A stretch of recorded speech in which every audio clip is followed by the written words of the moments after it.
सोलापूर शहराच्या जोडबावी पेठ पोलीस ठाण्यांकडून एक मोठी माहिती समोर येत आहे। रिक्षात बसून जात असलेल्या एका 60 वर्षीय वयोवृद्ध महिलेस गळा दाबून खून करून तिचा मृतदेह लांबोटी येथील सीना नदीच्या पुलावरून नदीत फेकून दिल्याची खळबळजनक घटना समोर आली आहे। या प्रकरणी जोडबावी पेठ पोलिसांनी 2 आरोपींवर गुन्हा दाखल केला आहे।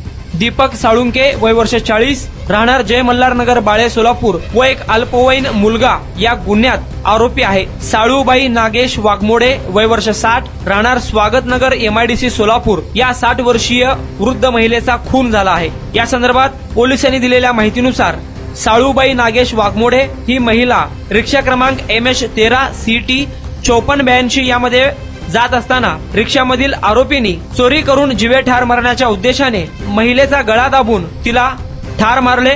तिच्या अंगावरील सोन्याचे दागिने काढून घेतले व तिचा मृतदेह हा रिक्षामध्ये घेऊन जाऊन सोलापूर पुणे हायवेवर असलेल्या लांबोटी येथील सीना नदी पुलावरून सीना नदीत वाहत्या पाण्यात फेकून दिल्याची घटना समोर आली आहे। रिक्षात बसलेल्या साळूबाई वाघमोडे हिचा गळा दाबून खून केला। तिच्याकडील दागिने चोरी करण्याच्या उद्देशाने तिचा खून केल्याचे पोलीस तपासात समोर आले आहे। या प्रकरणी जोडबावी पेठ पोलिसांनी 2 आरोपींवर गुन्हा दाखल केला आहे।